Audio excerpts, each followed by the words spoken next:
I'm at ISC 26 and I found Satoshi Matsuoka, a well-renowned figure in international supercomputing and a member of our HPC AI Leadership Organization Advisory Committee for Asia Pacific. Satoshi, it's great to see you. And there's huge news on the top 500 list this time with LineShine as a surprise number one. So what do you think?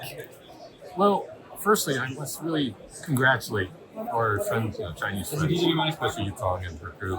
Yutong has done an amazing job. Yeah. Yutong Liu is the chief architect of the LineShine system. Exactly. And so, it's been several years since they have sort of disappeared from the top 500.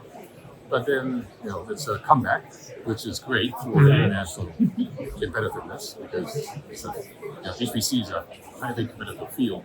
The more products we have, it's better. I like how you reference that as them coming back to the list. I don't think that this is their only supercomputer in China. It's just they stopped submitting them to the list for a little while, and now they're back with some significant acknowledgement. Well, and moreover, it's not just they're coming back. Right. For the new machine LineShine, one of the most salient characteristics is that it's no longer a purpose-built machine, let's say, for extreme high-end supercomputing, and get good scores on top of 100. Right. Rather, they've stuck to the standards. At the hardware level, they have the ARM CPU with all the standard instruction set for HPC, like SVD. They also have HBM. And their network is sort of, hearsay is kind of compatible with InfiniBand and so forth. Right. Historically. Seems InfiniBand-like. Yeah. But they use the same switch. But, InfiniBand is an open standard, so they can do it. Right. So everything being standard, compared to in the past where a lot of things were proprietary, so they could never develop a software ecosystem. But now they can. A lot of the software that's being created and submitted, for example, to conferences like SC or Gordon Bell and so forth, there have been significant increase in submission from China. And that's because the generality of the machine allows them to develop much faster, being based on a standard ecosystem.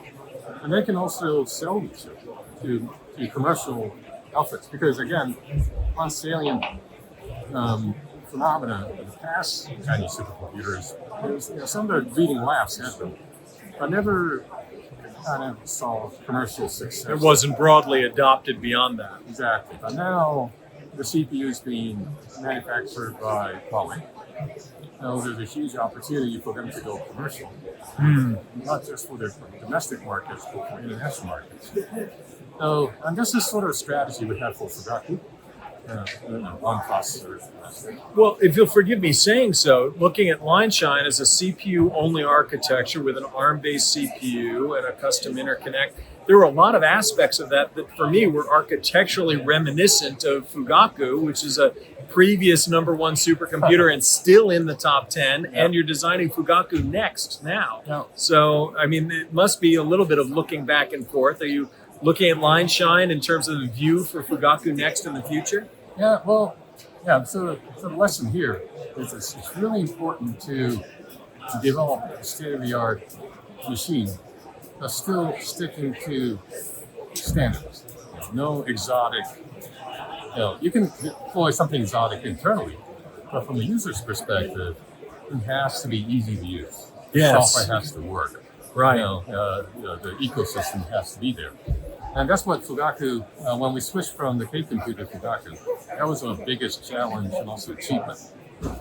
And I think, in some ways, the Chinese, being great as they are, they looked at that and saw that as a recipe for success.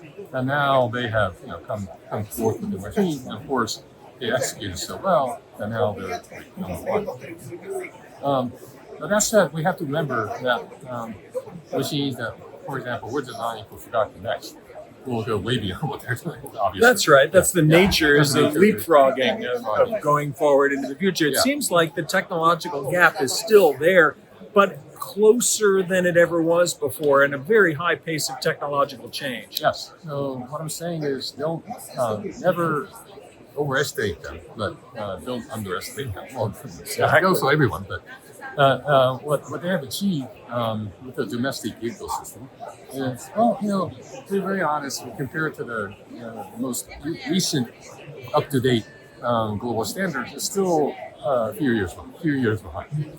On the other hand, they got this, now they have this machine, they have the ecosystem, they can rapidly advance themselves to quickly catch up, or even to surpass in several years. So if the other competitors like US, Japan, or Europe stay stagnated, they'll just be leading absolutely on all fronts.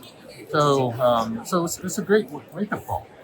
Yeah, I think that's a great way to look at it, and I'm looking forward to seeing what the next news will be as we go into more conferences around the calendar year. Yeah, and wait for the next. Hopefully, we'll have a white paper out soon regarding this architecture. It'll be a superb machine, hopefully. We're working very hard to make it happen in a few years, and then the competition goes on, and by that time, I'm sure that other countries will come up with that machine that will advance HPC, AI, and science.